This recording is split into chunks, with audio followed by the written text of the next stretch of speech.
Los Angeles, 31 agosto 1984. Quella che stai per ascoltare è una storia vera, una storia di sangue, di errore, di strada, ma soprattutto è una storia di famiglia, perché a volte la morte non entra dove è stata mandata, entra dove trova la porta sbagliata.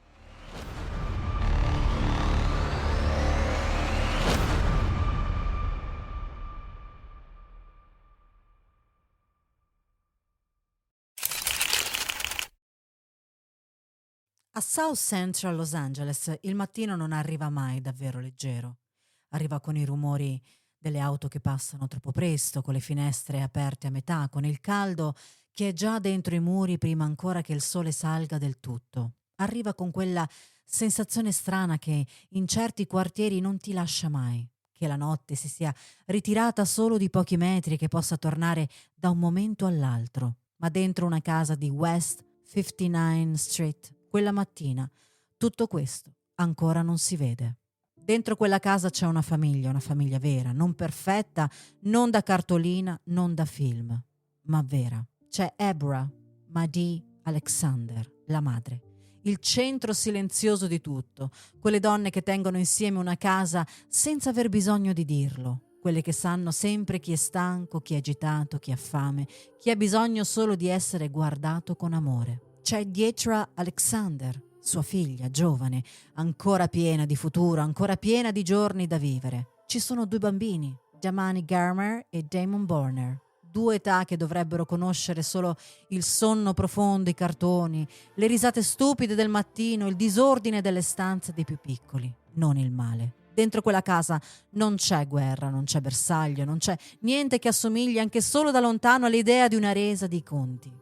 Eppure da qualche parte della città ci sono uomini armati che stanno già andando verso di loro. Questo è il punto che spezza tutto fin dall'inizio. Il male quella mattina non li sta cercando, ma arriverà lo stesso.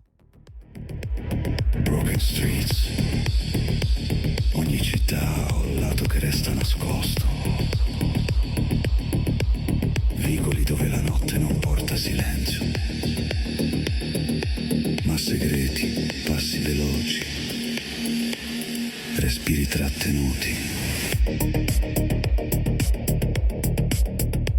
Qui non ci sono eroi, solo persone che provano a sopravvivere a quello che le strade non dimenticano. Queste sono le Broken Streets e ogni storia lascia un'ombra dietro di sé.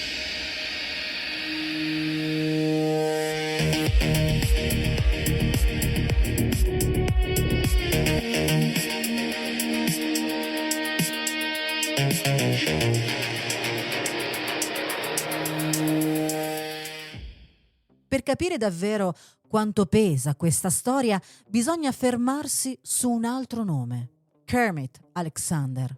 Ex giocatore NFL, uomo conosciuto, uomo che ce l'aveva fatta. Uno che aveva preso il talento, la disciplina, il sacrificio e ci aveva costruito una strada fuori da certi confini che sembrano disegnati per tenerti dentro per sempre. Thank you. Good morning. I have to put my glasses on because I'm an old man now.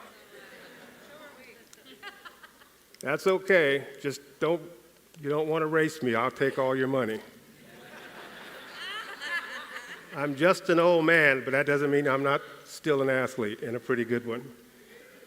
I'm going to have to read my speech because as an old man, my memory gets weak.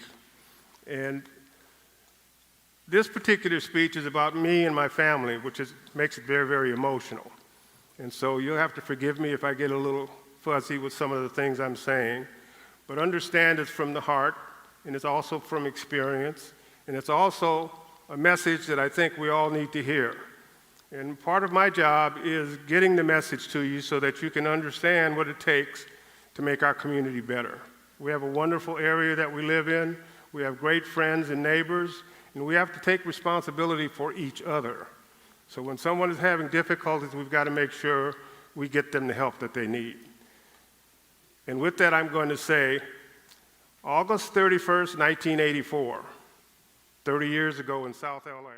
Ma anche quando vai via, la famiglia resta. La madre resta tua madre, la sorella resta tua sorella, i bambini della casa restano il pezzo più tenero del mondo. Kermit quella mattina non è lì. E questa cosa che in un altro giorno sarebbe solo una circostanza, da quel momento in poi invece diventa una lama. Perché dopo una tragedia del genere esiste una domanda che non ti lascia più. E se io fossi stato lì? Non serve a niente, non cambia niente, non salva nessuno, ma ti rovina lo stesso. Perché ti costringe a immaginare 100 versioni impossibili della stessa mattina.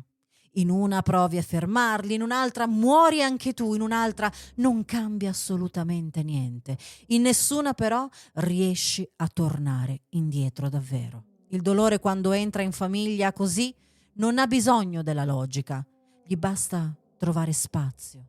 E molto spesso lo trova proprio in chi resta vivo. Gli uomini che quella mattina si muovono per Los Angeles non stanno vagando a caso, hanno una direzione, hanno rabbia, hanno un bersaglio.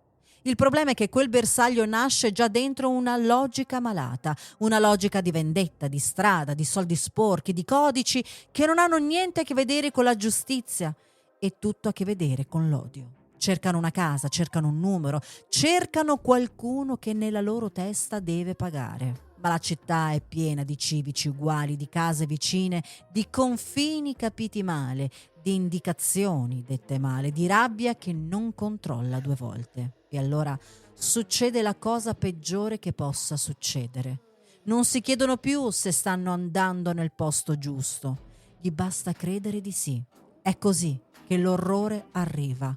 Non come una bestia impazzita, ma come un errore armato che si sente sicuro di sé. E quando la violenza diventa così arrogante da non controllare nemmeno chi ha davanti, allora qualunque casa può diventare un sepolcro. L'orrore vero non fa annunci, non arriva con la musica, non arriva con il rallentatore, non arriva come al cinema, arriva e basta. Un attimo prima c'è una casa, un attimo dopo c'è una scena che nessuno dimenticherà più. Gli uomini entrano e dentro quella casa spezzano 4 vite. Ebra Alexander, Dietra Alexander, Damani Garner, Damon Bonner. Una madre, una figlia, 2 bambini. La violenza entra senza conoscerli.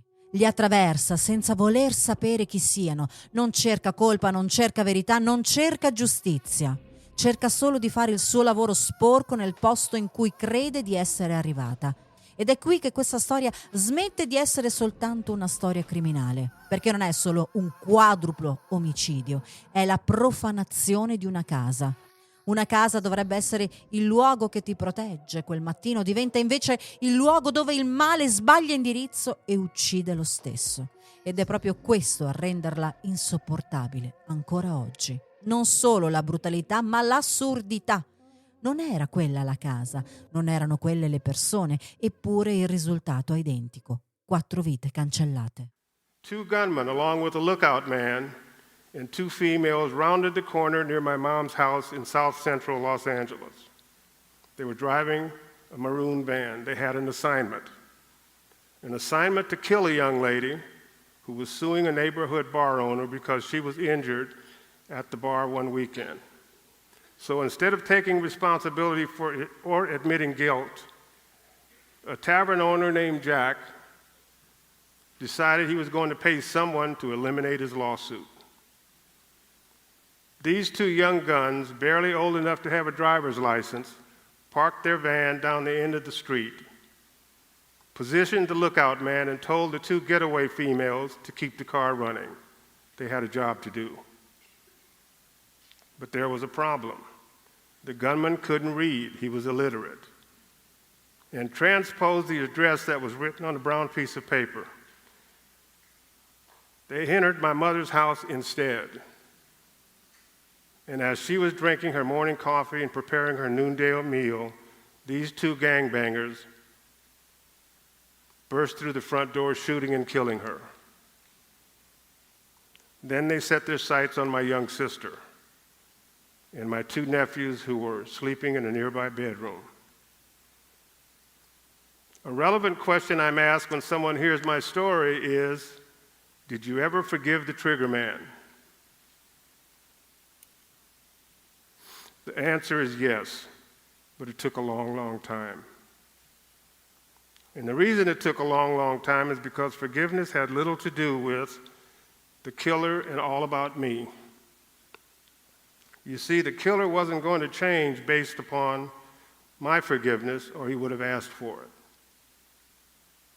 He was just a little punk who pulled the trigger for money. For me, however, it was about my inability to save my mother, my sisters, and my two nephews. The irony of the story is I had a chance to save them. If I had only intervened earlier in this kid's life. As it turned out, this punk and I were connected.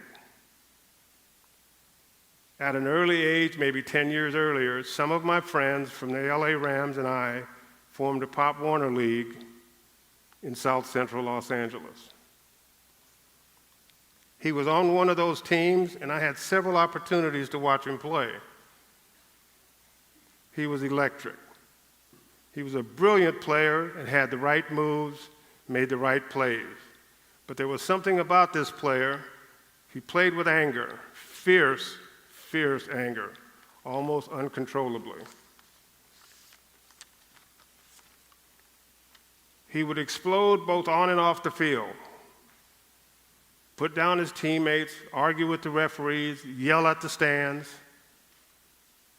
and I just watched. I could have exerted some energy of my own and intervened. After all, I was the star playing for the Rams. I could have gotten his attention. I asked a few questions. I could have helped him to find a new direction, but I just watched. And to my deep regret, that young man grew up to be a killer. And by pure circumstances, it was my family who paid the price. Yet, it was easier to forgive him, since I and so many others had let him down. But it was harder to forgive myself. That is where the real pain and anger and frustration came. How was I ever going to forgive myself?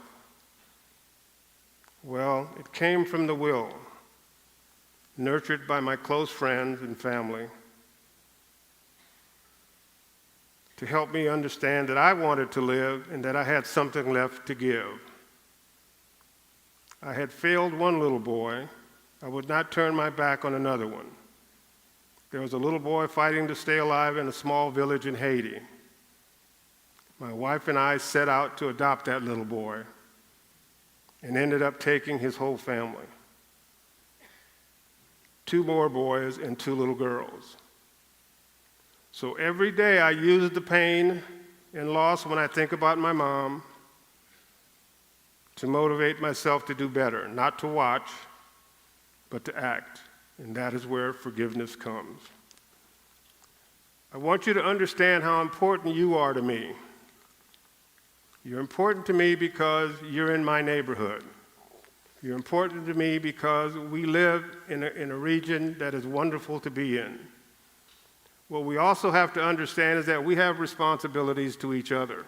So when someone is having difficulty, it's our responsibility to go and see if we could help. And if we can't help, to find the right help for that person. And the reason that I can say that is here in this paper. Because I did not do that, my family suffered. You have the opportunity to learn from my mistakes and to make our community the best there is. God bless you and thank you.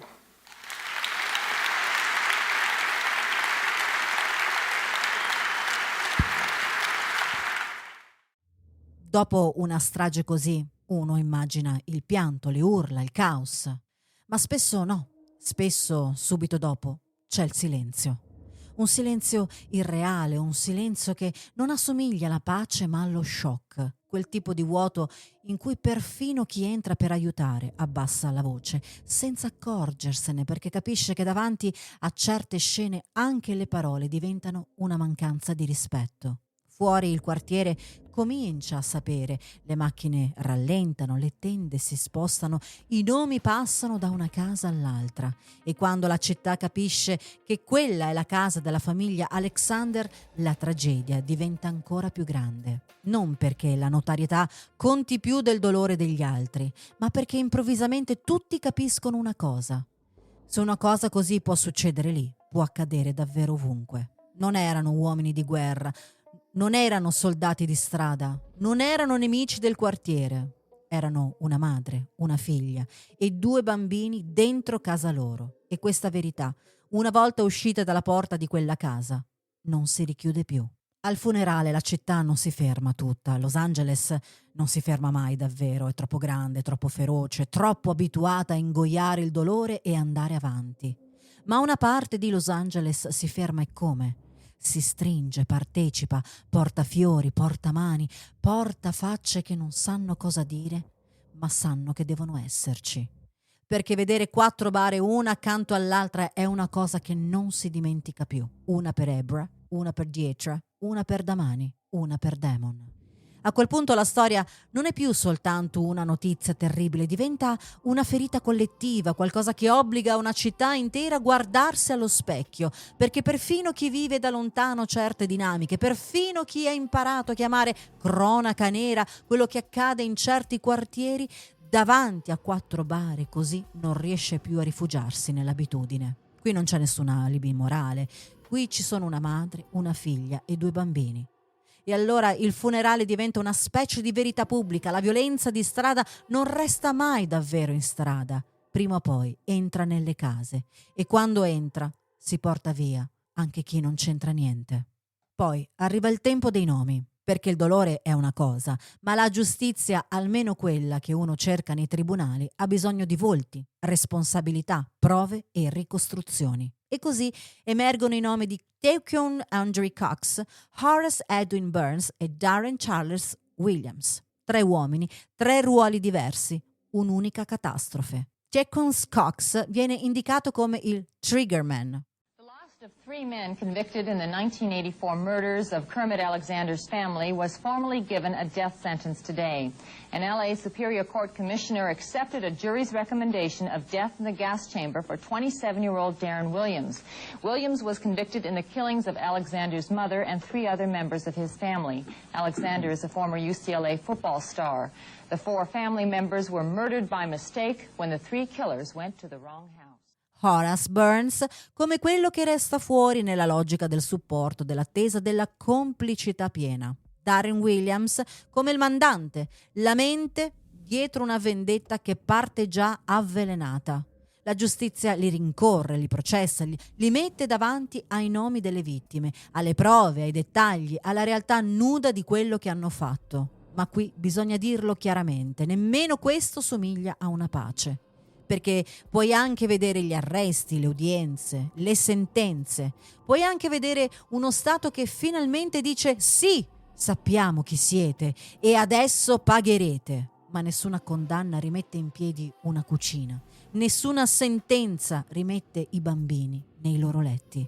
Nessuna aula restituisce una madre a suo figlio. La giustizia arriva, sì, ma arriva dopo. Ed è sempre questa la sua tragedia segreta. Nei casi peggiori arriva quando ormai il mondo che doveva proteggere è già distrutto. E allora diciamolo bene, senza giri, Horace Edwin Burns fu condannato per i 4 omicidi e ricevette l'ergastolo senza possibilità di libertà condizionale. Non uscì più da quella storia. Rimase dentro il carcere, dentro quella sentenza, dentro quel verdetto che gli mise addosso una pena definitiva. Taekwon Andre Cox, indicato come il triggerman, fu condannato a morte nel 1986. E c'è una cosa importante da dire qui perché conta anche simbolicamente.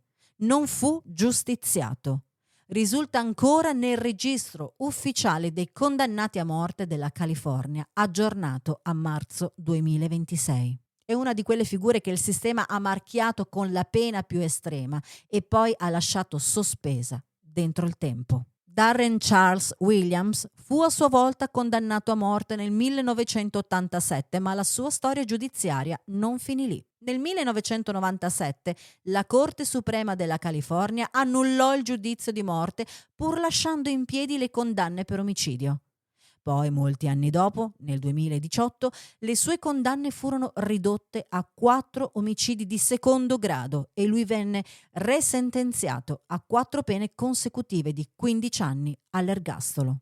Questi sono i fatti, freddi, giudiziari, precisi, ma dentro una storia come questa non bastano. Perché puoi anche dire pena di morte, ergastolo, resentenza, appello, condanna definitiva. Puoi dirlo tutto, puoi metterlo in ordine, puoi persino pensare che il sistema in qualche modo abbia risposto, ma poi resti sempre con la stessa verità davanti. Ebra non torna, Dietra non torna, Damani non torna, Damon non torna. Ed è lì che il diritto si ferma, perché oltre quel punto c'è solo il dolore, e il dolore non lo condanni, lo porti. Ci sono storie che finiscono con il verdetto, questa no. Questa continua nella vita di Kermit Alexander. Continua nei giorni in cui ti svegli e per un istante non ricordi. Continua nell'istante immediatamente dopo, quando invece ricordi tutto. Continua nelle feste che non sono più feste, nei compleanni in cui manca qualcuno, nei momenti in cui immagini cosa sarebbero diventati 2 bambini se gli avessero permesso di crescere. Thank you, ma'am.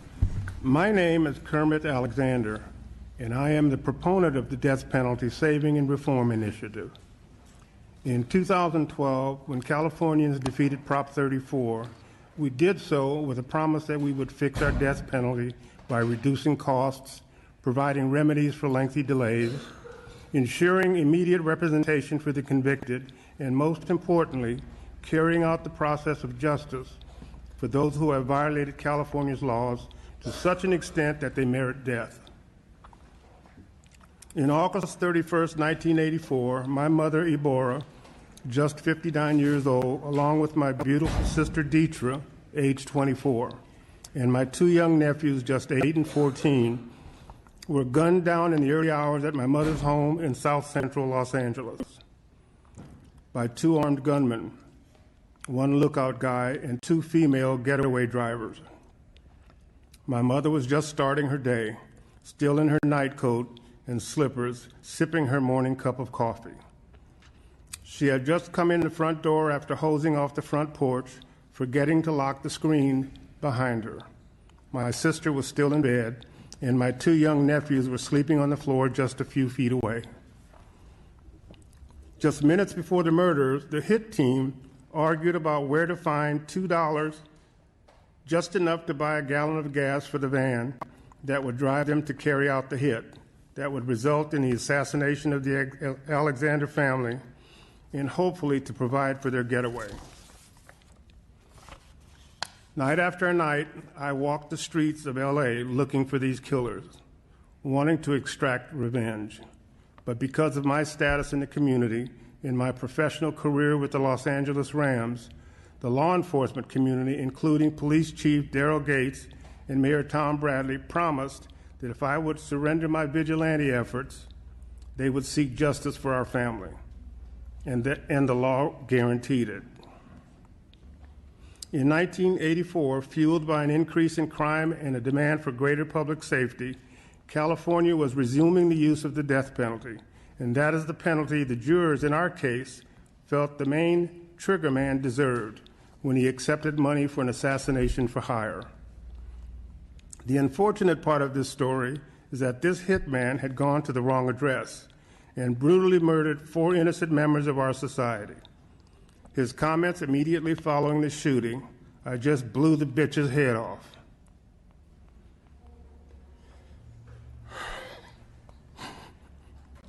That was exactly what he did, leaving a trail of brain matter, shell casing, and blood embedded into the walls and window sill of her kitchen. Justice is not easy, and it is certainly not gentle. but justice denied is not justice. We, the people of California, have consecutively and systematically voted to reinstate and preserve the use of capital punishment, despite the efforts of those who refuse to carry out an execution. Recently, in a media interview, someone asked my sister Mary what it felt like for the Alexander family to consider when or if justice would ever be served. Her answer, "It feels like being in an airplane, circling around forever without a destination and no place to land." Justice is not easy, and it is certainly not gentle, but justice denied is not justice.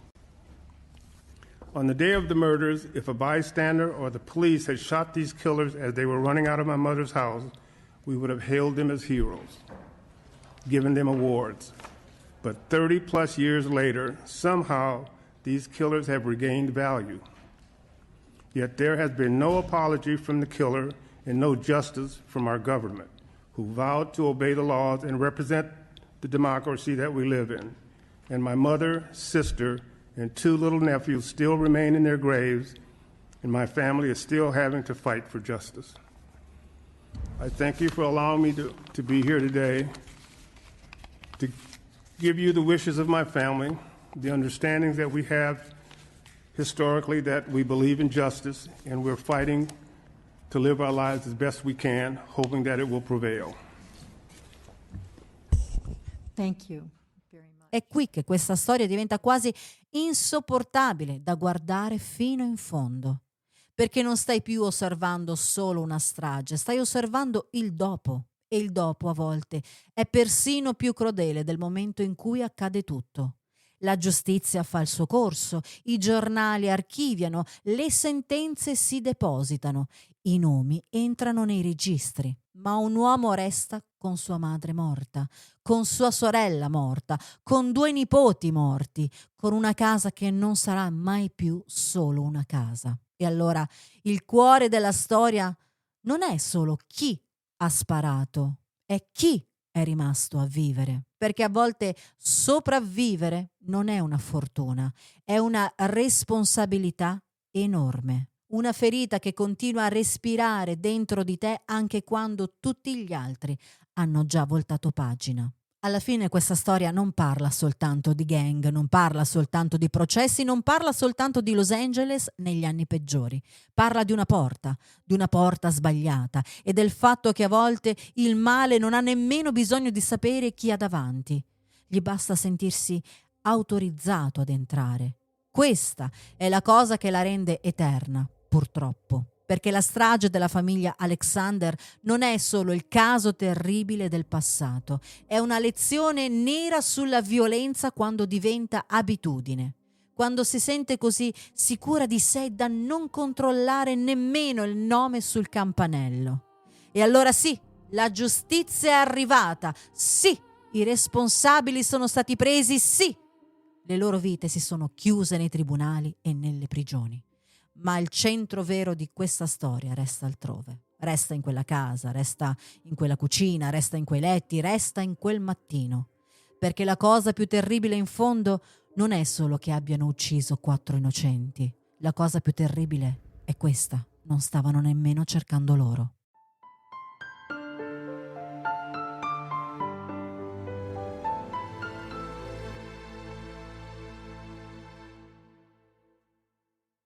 Le strade ricordano tutto, anche quando le luci si spengono, anche quando la città va avanti come se niente fosse successo, perché ogni storia lascia un segno e alcune cicatrici non scompaiono mai.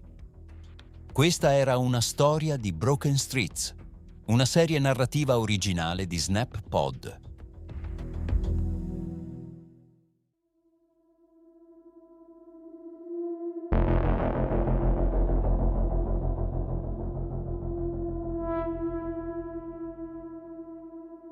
Queste erano le Broken Streets.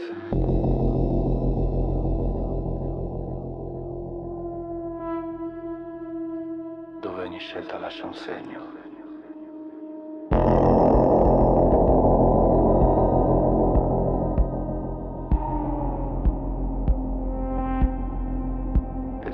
segni il nostro amore.